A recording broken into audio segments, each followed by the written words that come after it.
It's a party. It is. There are 3 of us. Yeah. Another party episode. Yeah. Welcome, Adam. Hey guys, thanks for having me back. I think you get mentioned in this podcast more than anybody else. I think Steve's up there too, but yeah. I do enjoy listening for the Adam Wathan reference, the inevitable Adam reference. It's always a little treat to hear your name on somebody else's podcast. For sure. It's like, ooh, that's cool. Talk more about me. Or maybe that's just me. Let's talk about some stuff. Sounds good. Perfect. This is flowing so smoothly. It's always awkward when there's 3 people in the room and you're like, who's supposed to respond? We're trying to roll with that method of like, rather than like just interview the guest, talk about what we're doing, talk about what you're doing, and keep it kind of like as if you're just another Ben or Derrick. Yeah, as man. opposed to a special. I like that. Yeah. I like the idea because like for me, I work by myself, kind of sucks in an isolating sort of way. So being able to just like come chat with other people about the stuff that they're working on and not have it be like, what's your life story? What are you working on now? Blah, blah, blah. You know, just being able to have like almost like a recorded mastermind session or something is kind of fun and also rewarding. Nice. That's cool. Well, let's mastermind then. I can go first. So I launched yesterday our pair programming guide, I got a nice like vanity domain, learntopair.com, which is Matt's style for a suggestion. Cause I was like, oh, like go check out tuple.app/pair-programming-guide, which has like nice SEO-ness to it. And like, I want it on our domain and I want that like phrase in the URL, but it was like annoying to talk about. And he's like, get a better domain. And I was like, oh, okay. So I got learntopair.com that just redirects over to that, which I think is a reasonable thing to do. That's like not super confusing or like Google's going to hate me or something. I mean, it's just like having a bit.ly link or something, right? Just better. So yeah. I think that's cool. Yeah. Okay, cool. So that's what I did. And it's live. I actually published another post today, which is cool. Had a bunch of people thank me on Twitter, which is always a nice feeling. We're like, thanks for the content, which is nice. And it's definitely still like in progress. I wouldn't say it's awesome yet, but there's already some stuff there that I think is pretty good. And I'm excited to keep adding to it.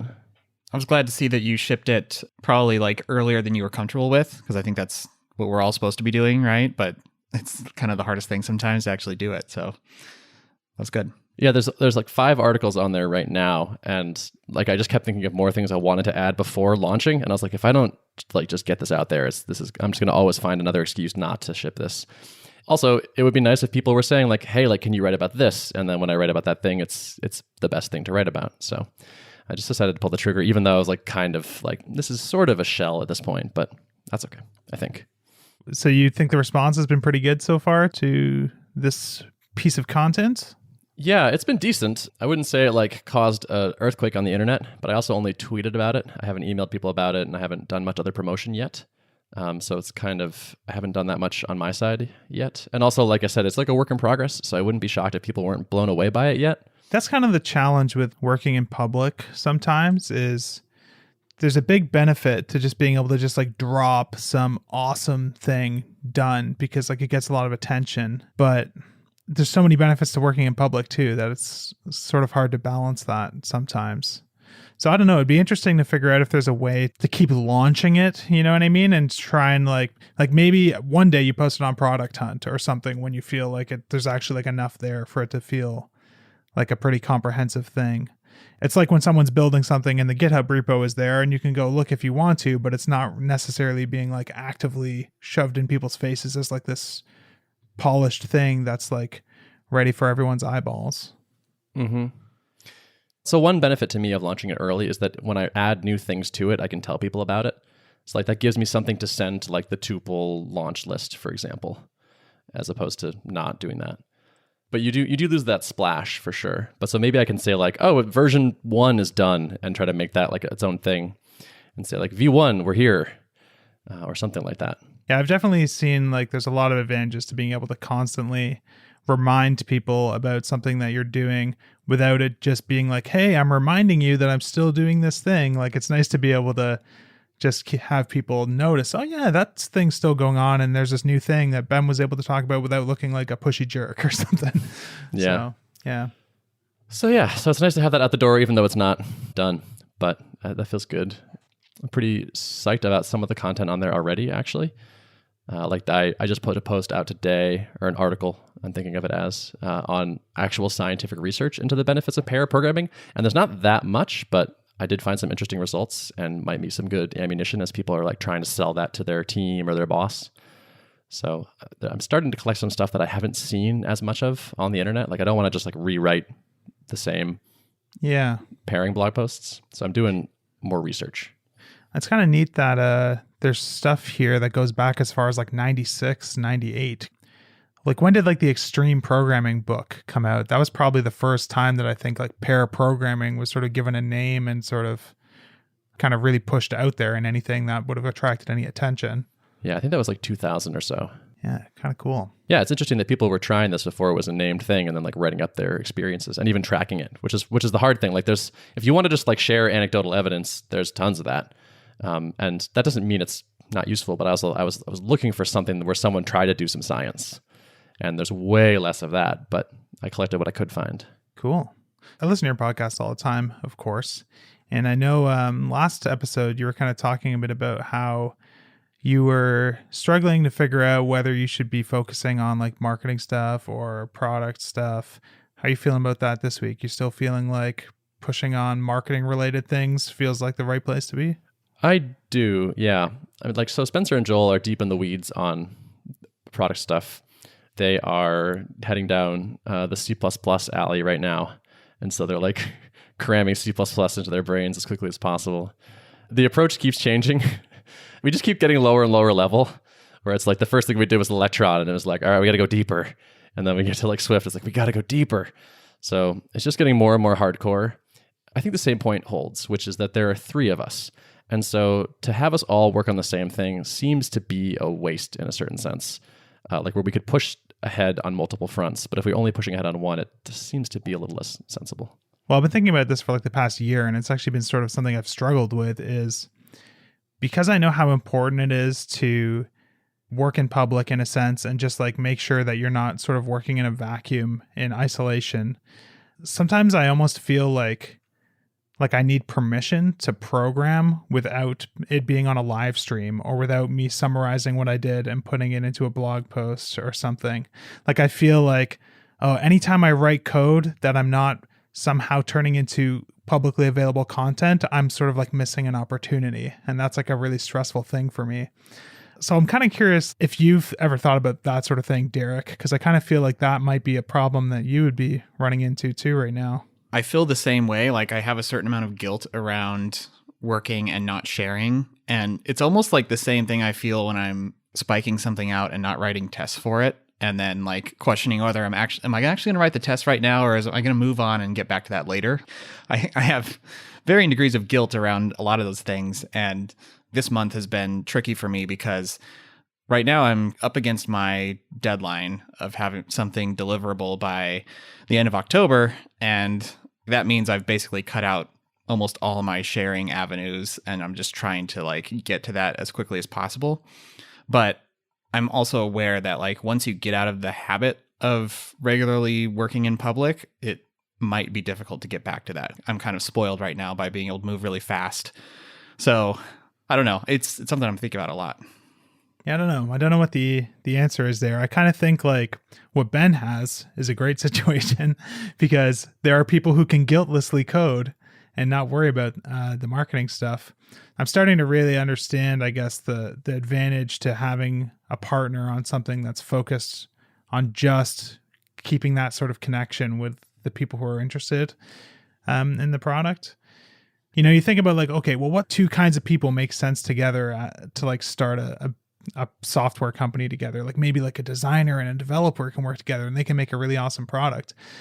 But without someone doing like the marketing side, like you're in a rough spot. So it makes me really wish and hope for the possibility that one day in the future I'll be able to again just work on code and have someone else that is excited about doing that stuff and can take care of that stuff.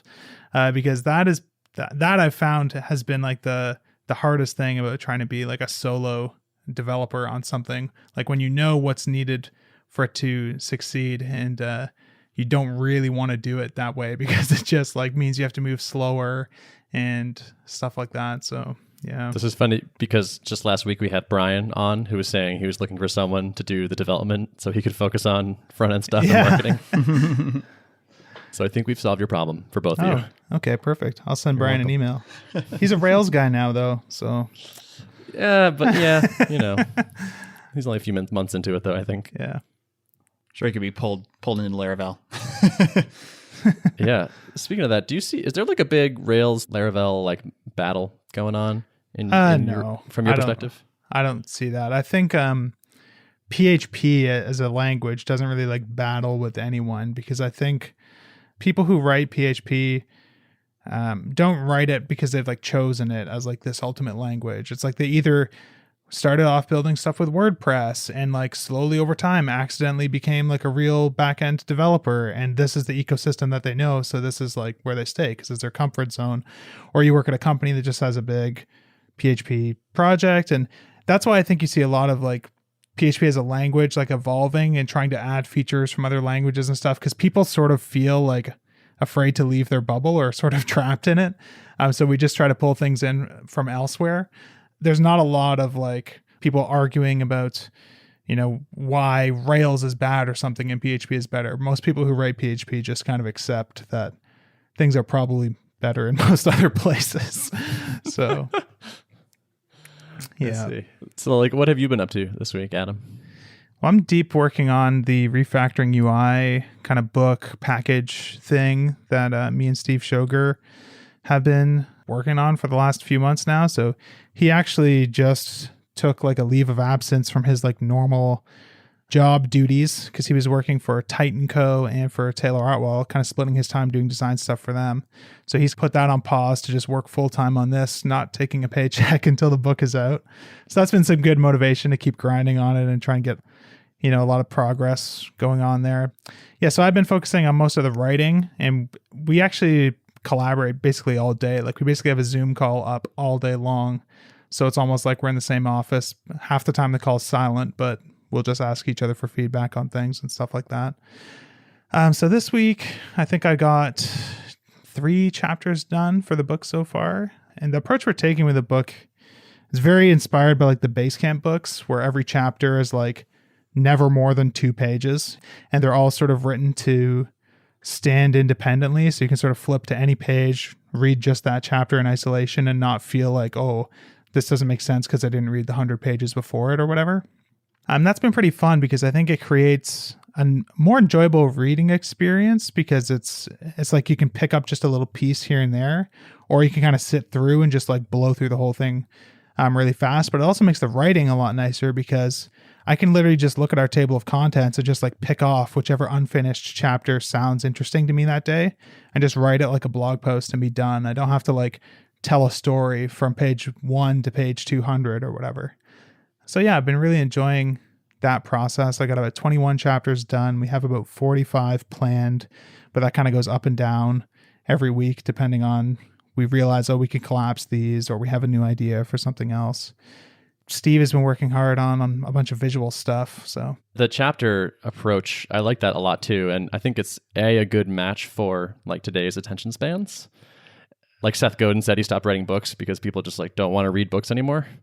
And that's why he's making like short podcast episodes. But also I think I was like thinking about this like a program kind of where it's like your chapters stand alone. Like they don't have dependencies on each other, which makes each one like easy to write or easy to jump into and like not need context for.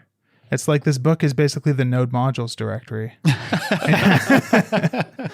There's your subhead on your marketing site.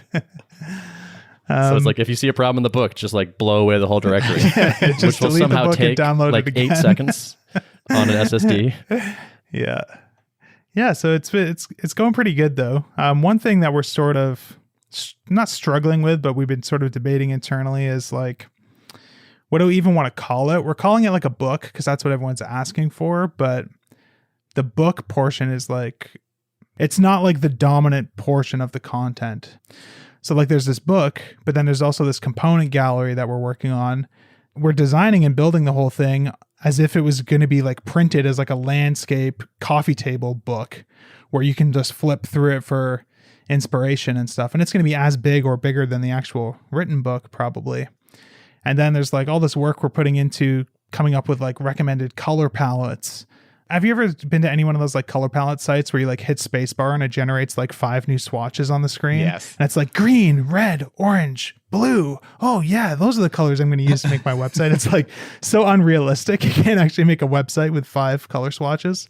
So we're trying to make something a little bit more practical where we've made this like little example UI that's kind of like a kitchen sink of all the things that might go into a web application, but sort of like dumbed down into like a more of a wireframey style. And then we're building these like really comprehensive color palettes and applying them to that so you can see how the colors are meant to be used. And you get like 10 shades of every color. So it's like actually useful. So you have like a blue button, but also the darker blue that you might use on hover, or like a lighter blue that you might use for an alert background or something like that. Do you think there needs to be a better tool that will take like some core color, like say you have a brand color that's a particular flavor of blue, and then generate like other complementary colors that are within the same kind of hue, same level of darkness or whatever? Like, yeah, I think there is a need for that because people ask me about it constantly. Like with the Tailwind CSS color palette, for example, I get every week someone asks me, what did you use to generate the colors? And it's like my eye and a mouse, and it sucked. But like the math behind color is actually more complicated than it first seems. So I'm sure it could be done. Like you could come up with like ways to math it, but it's not as straightforward. Like there's this tool that came out the other day called Colorbox that Lyft put out, like Lyft, like the Uber competitor, that generates shades of color where you can specify like what Bezier curve you want to use to go between 2 different values and stuff. And it looks neat, but when I actually start trying to do practical things with it, I realize pretty fast that like, this is still like not quite nailing it. Like with colors like yellow, for example, you need to like rotate the hue as things get darker, but you don't need to do that with a color like blue because the perceived brightness of blue is already darker than yellow, and yellow you can't actually make look dark without it looking like sewer brown. So you have to kind of make it more orange. I don't know. It's just a lot more complicated. So it'd be fun to try and really like come up with something that actually did it in a way that was awesome. But the more mature designers I've spoken to tend to steer a little bit away from trying to mathematically compute everything, like even spacing, padding, like all those factors. It's kind of like, well, it's whatever really looks well, what works well visually, and less about like, is this the exact number of pixels it should be, or is this the exact, distance on the color spectrum? And I think it takes a lot of confidence in your skill set to be able to kind of let go of having some like mathematical support for your decisions. That's why I'm lucky to have a talented designer to work with, I guess, because I want to math everything too. Right. Colors are so weird. I have one anecdote too that I just bumped up against today. I was styling this button, and I have like a turquoise for level. That's like the brand color. And I was using that, but when I apply it to the border of a button and also to the text looks quite a bit lighter than the border because of the way fonts render. Yeah. So then it's awesome. I'm so glad to hear you say that, because we actually have a chapter in the book specifically about, it's kind of like the surface area of something that you're coloring has an impact on like your perceived brightness or darkness of it. Which is why like bold fonts look darker, than thin fonts, sort of thing. And that applies to things like borders and icon weights and everything, not just like text. So I definitely want to check out your guys's book collection, whatever you call it, when it's done. Cause yeah. So I guess that kind of gets me back to what I was talking about originally, which was just like this struggle to figure out what we even want to call it, right? Because right now it's like refactoringui.com/book. I don't really love that we're calling it a book, because I think it kind of devalues the other components that we're putting so much effort into making really valuable resources. So in my head, I'm sort of thinking of it as like a design survival kit for developers, but I don't know what to call it in terms of like, how do we market it? You know what I mean? Because books have a shelf price that people expect to pay for them. And for us to be able to make something like this and have it be like worth our while, we can't charge like the $15 Amazon book price for it, right? I mean, the whole pricing thing is a whole other discussion. I'm trying to decide if I feel comfortable opening up that can of worms on a public podcast. Maybe. Yeah. I think I That's do. just us guys listening. There's no one else. But like originally we were thinking of like doing 3 tiers or something. And then we started leaning towards doing 2 tiers where like the first tier is just the book. And then what we're calling this like assets and resources component, where Steve has created this really nice like custom icon set, this SVG icon set that you're only going to be able to get by like buying this book. And normally like those sorts of like icon sets you might pay $50 for anyways. So that helps like kind of justify a more expensive price for that tier. But you'd get like the icons, the color palettes, and then like a bunch of like font pairing recommendations too. So the idea is just like stuff that will help you not get stuck on that like blank canvas problem, which I think is a big problem for people who aren't great designers. Like even like me, I'm so much better at editing a design than I am at creating a design, you know? Mm-hmm. So we were thinking of doing 2 tiers where it was just like that tier at some price at launch, probably between like $60 and $80. And then the other tier, which includes a bunch of videos that Steve is making and this big, huge component gallery thing. And that was probably going to be like $150 or something. But because like the whole thing is seen as like a book, we're like starting to worry that people are going to buy the book tier instead of the whole thing because they're not looking at it right. You know what I mean? Like they're looking at it as a book plus bonuses instead of like this like ultimate survival kit for developers who need to design their own stuff. So that's almost pushing us now to think, well, maybe do we just do the 1 tier, the one more expensive tier? But then how do we deal with like the people who are going to be like $150 for a book? Are you out of your mind? You know what I mean? Even though that's not what it is. It's tricky because as soon as any package of anything contains a book, it feels like the book is what defines it. And I don't know. I've been thinking about that a lot. Just don't write the book. Problem solved. I mean, that's maybe there's a way to package it not as a book, but I don't know if that's the ultimate way to do it either. Actually, like maybe a slightly tangential question, but are you planning on doing any kind of printed copy of this, or is it going to be digital? Yeah, we want to, but we have sort of decided it's not realistic to have that ready for launch. And at the same time, no matter how much like fine tuning and editing we do, I'm sure people are going to be emailing, oh, there's a little like typo here or grammatical error here. So if we can get the digital copy out there for a couple of months at least, then we can sort of iterate on a couple things based on feedback. And then hopefully early in the new year, we can do like a physical thing. Because originally we were just thinking of doing like a physical version of like the book itself, but I'm pushing Steve now to do like a physical copy of the component gallery too, and like be able to ship it as like you get like the book and then this like coffee table book, and then maybe a poster of like the font pairings, like basically a physical version of the whole thing. But I don't even know the first thing about how you would even get all that stuff done. Like find some company that will print all that for you and ship it for us, because I don't want like a big box of that stuff showing up at my house that I have to then stick in labels. Yeah. There's a missing word, and I don't know, maybe I just can't think of it on the spot, but there's like some way to describe this. I don't know if it's like a suite of products. I mean, it's not a course, I suppose, because it's not laid out that way. It's a resource, but Survival Kit's pretty good. yeah. Toolkit popped in my head too, although I think Survival Kit's kind of even better. it has a little bit more emotion attached to it. Right. Sounds like a necessity. And I think it tells you more. It's got more nuance to it, where it's like you're positioning it with that word by saying like, we know you're a developer trying to get by, basically. Like you're hanging in there and we're going to help you hang. Yeah, I kind of like it. I just think we'd have to figure out how to I don't think we can like sell it as like the refactoring UI survival kit. I think that can be like subtext or something that's kind of used to like explain it, but I think just calling it that is confusing, or just like people don't know what am I looking at? You know what I mean? But I don't know. It's a tricky thing figuring out pricing and products and whatever.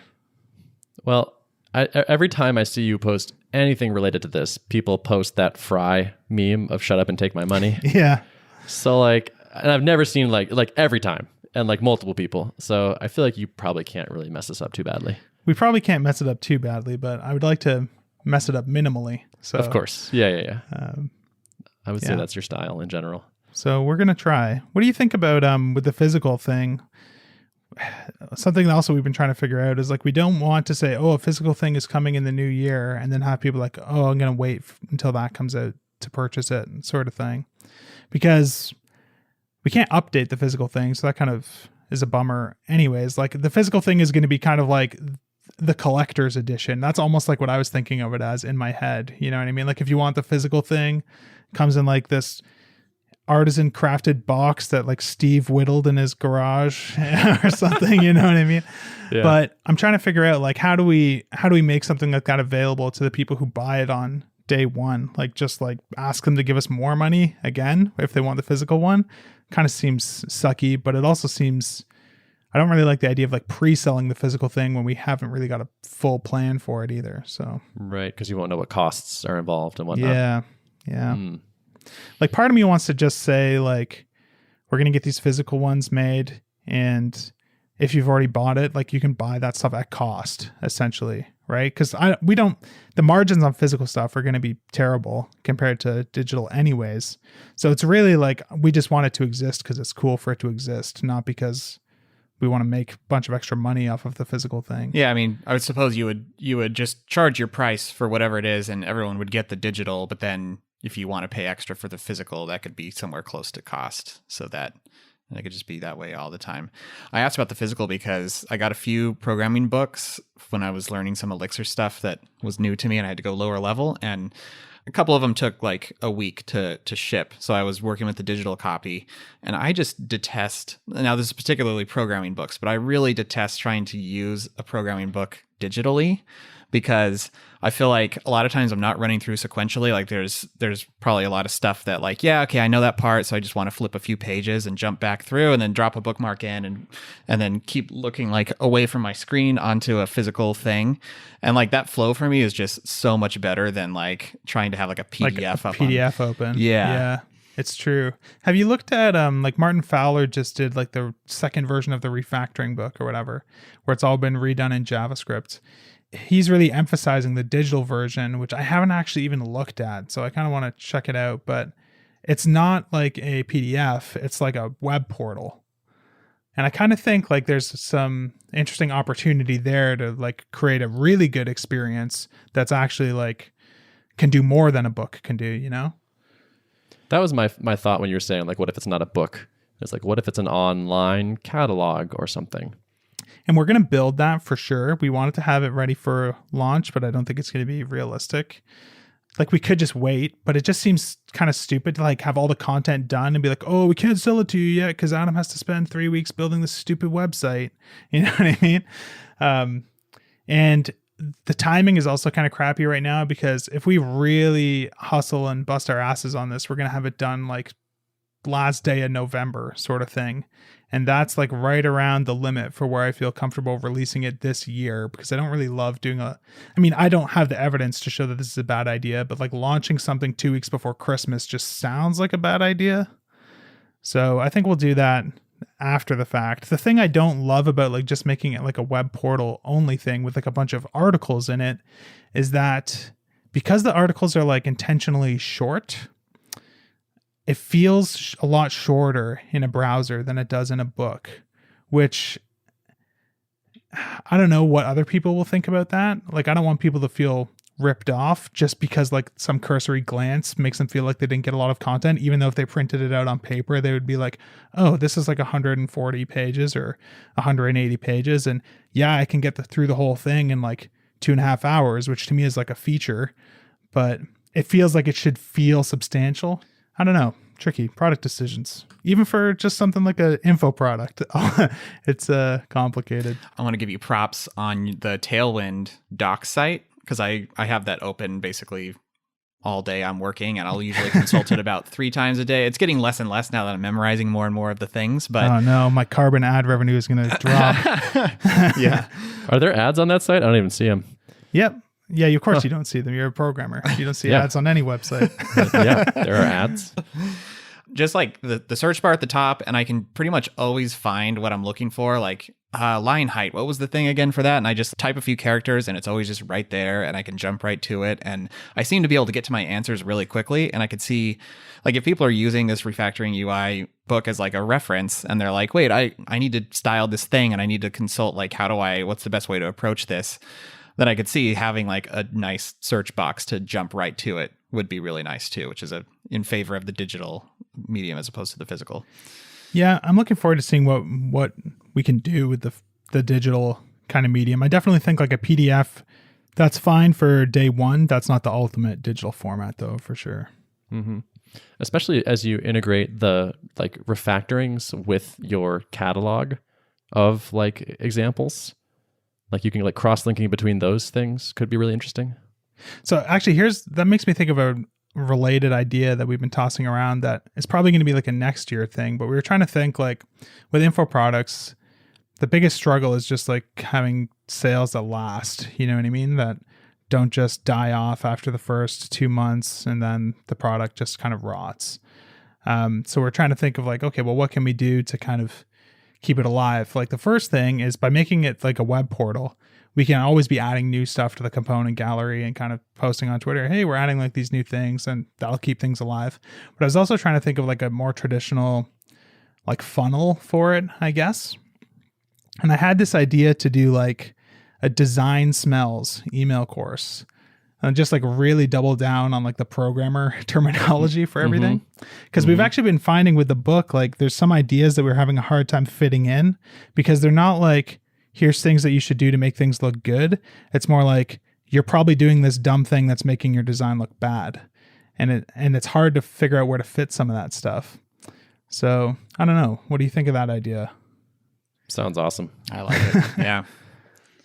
Especially since a lot of people who are maybe don't know much about design are starting from a place of they're making the same common mistakes that a lot of people are making. So to see it from the kind of the negative perspective of like, don't do this, like I think that could be really interesting. Yeah. Yeah. I like the doubling down of the niching too. Yeah. It just makes it sound more for me. Cool. Shut up and take my money. Gladly. But since it's only a book, I'm only going to pay you $19. Yeah. Understandable. That's basically what's going on with me. I think we need an update from Derrick. We do. Although one last thing I want to ask you before we move on is you said that you're spending like the whole day with a Zoom call going with Steve. Is that giving you that like I'm working with someone interaction that you have been wanting? It does help. I do think that we have pushed it like past a useful threshold a couple days. Like there's definitely times where I feel like, you know what, I really just want to like end this call and just like write this chapter without hearing any other noises like from some other context or anything like that. So we've been balancing that like a bit more. It is kind of tricky too, because like we have done like a bunch of writing on calls, but a lot of the time we just end up trying to like figure stuff out for maybe longer than we should be. You know what I mean? Like looking at a sketch thing and being like, oh, how can we make this example a little bit better or whatever? And then 2 hours go by and we haven't actually done anything new. We've just kind of been like talking through stuff, and it's productive, but it's not like measurable. Sometimes I wonder, like, are we not really being as productive as we could be? Like, does it feel like work, but because there's no like actual produced artifact from it, like, am I just lying to myself when I say that was like a really important discussion and we made some important decisions?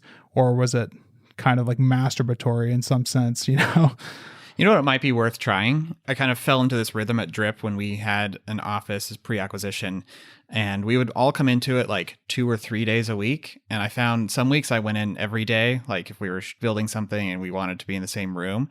But after doing that for a period of time, it just felt like too much. And we would have too many of those conversations where like that went a little longer than it needed to, or we end up just kind of lacking focus time. Going the complete opposite, where we were never in the same room together, also felt like now we haven't had any of that space to have those free-form conversations where good ideas emerge. So like I feel like there's a balance between the two. So maybe you guys try a couple days a week, like not having the Zoom call or something like that. And, you know. Yeah, maybe. I'll have to try it out. So I think we're getting a little bit better with the balance, but I want to try working in the same room too, because we actually live half an hour away from each other, like within a commute's drive for sure. Both of us have little kids at home and stuff, so we'd have to probably find somewhere that's not a house for it to really work well. And it's I don't know, we'll see. But it's been nice working with another person on a project in general. I can definitely say that. To have someone to bounce ideas off of and stuff, I think the thing is turning out a lot better than it would have been if it was just either of us trying to do it by ourselves. Yeah. All right, Mr. Derrick. All right. Well, so I don't have that interesting of an update because I've really just been like building.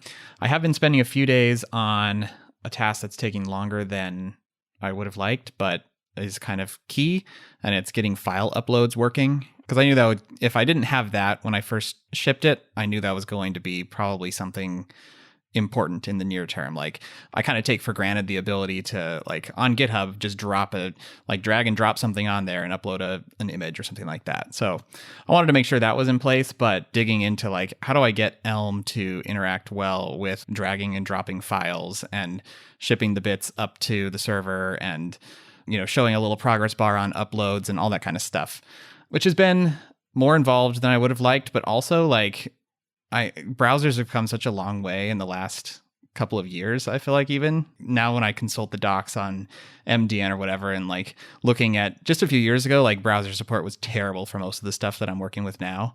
And I'm sort of not worrying too much about like older versions of IE or anything like that. I think like probably even IE11 you can ignore. Yeah. That's kind of what I'm doing, because I'm assuming in at least my earliest cohorts of users, we're all going to be using modern browsers. Probably not even Edge, honestly. Yeah, but right. Yeah. I feel like I'm writing more plumbing than I would if I were in like the Rails sweet spot of using, server rendered stuff and dropping in front end plugins to handle all these things. But I also feel like it's nice to get a full understanding of end to end what's happening when a file gets dropped. Here's what's happening on the JavaScript side, and here's how to render a preview of what was dropped in there and intercept that event. And I can kind of really hone and craft the experience of what it looks like. And I think if I were using plugins to do that, it would be more of a black box and I wouldn't kind of understand what's going on, and more opportunities for bugs to creep in and stuff. So that's what I've been on for the last few days. And then aside from that, there's really only a few categories of major things that I want to get done this month before opening it up to some alpha users. There's a few that are like questionable. I know I'm going to need search relatively soon, but do I need that for my alpha period? I don't know. And there's a few others like that, but I'm feeling pretty positive overall. Nice. Yeah. So do you have like a pretty clear view of what product you plan to have people be able to use at the end of the month now? I think so. Yeah. It's coming into focus every day that things like dropping a file on, and once that starts working, and every day it's kind of getting clearer and clearer and feeling more like a real product, which I'm really happy about, because for the longest time it just kind of felt like I knew how to work my way around it and get stuff done, but when I showed it to anybody I was like, oh yeah, that doesn't work yet, oh yeah, that doesn't work. And so more and more things are kind of starting to work which is a good feeling. But yeah, and I've also been trying to relentlessly cut scope as much as possible, which is really hard. And I think oftentimes it's kind of harder to even do that than just spend the time to build the things. But I'm trying to be very Basecamp-esque and hold true to my October deadline. How do you feel about the product that is emerging? It feels good. Yeah. I still have concerns that like, is it going to be enough? I try not to think too much about that because it's impossible for me to know until I actually start getting real people, real teams using it. I can kind of try to simulate how I think a team would use it, but until I actually get real people doing it, it's just like impossible to know. So try not to fixate on that too much and just stick to my core principles of how I think the product should treat the ability to achieve focus and not be interrupted, and those fundamental things. And then from there, just going to have to rely on user feedback to see if I've nailed it or if I need to kind of adjust. Do you have any plans for like how you want to launch like the alpha? Like, is it going to be, it's going to be invite only, I assume, probably for like the first period? Yeah, there's probably like 15 or 20 folks who have been pursuing me about like wanting to try it out, like expressing eagerness to do that. And I think a lot of those folks are probably also, they understand like alpha level software. It's not going to have everything. So I think they're going to be the right type of users to see the important things and not complain about the things that are not yet polished yet. I haven't like sat down to actually compile that list, but I have a list of names in my head right now that I will be reaching out to. It's going to be an interesting time. I know it's going to be a big milestone. I think it'll feel really good to get it into the hands of some real users. For sure. Yeah. Cool. Well, we're getting long, so we should probably wrap it up. Cool. Anything else you want to say, Mr. Wathan? You have the floor. Not really. No, I think I'm good. If anyone is not up to anything next week, I'm going to be giving a talk at Laracon Australia in Sydney. So if you're just like hanging around and bored, maybe just fly over to Australia and come check that out. Nice. Yeah. What are you talking about? I'm giving the same talk I gave at Laracon earlier this year, which was, I called it Resisting Complexity, which is really just a catch-all talk title that could really be anything. And what it ended up being about was like how I think a lot of people misunderstand object orientation and put kind of methods on the wrong objects and stuff like that, and strategies for avoiding noun verb classes, and how a lot of the times we make objects for things that really should just be functions. So yeah, it's should be pretty cool. There'll be a video of that up from the US version after the Australian one is done. I didn't want to have that go out online and then have the people who are looking forward to the talk in Australia watching it in advance and then not care when I actually give it in front of them. So Right. Yeah. And make you make another talk. Yeah, I can't do that. I'm sick of making up a brand new talk for every conference, man. It's a lot of work. I gave up that idea. Yeah. I repeat now. Yeah, I think that's the way to do it. Or to just only speak once a year. Something like that. Also good. Yeah. Alrighty. Derrick, show notes? Show notes can be found at artofproductpodcast.com. Awesome. Thanks for listening.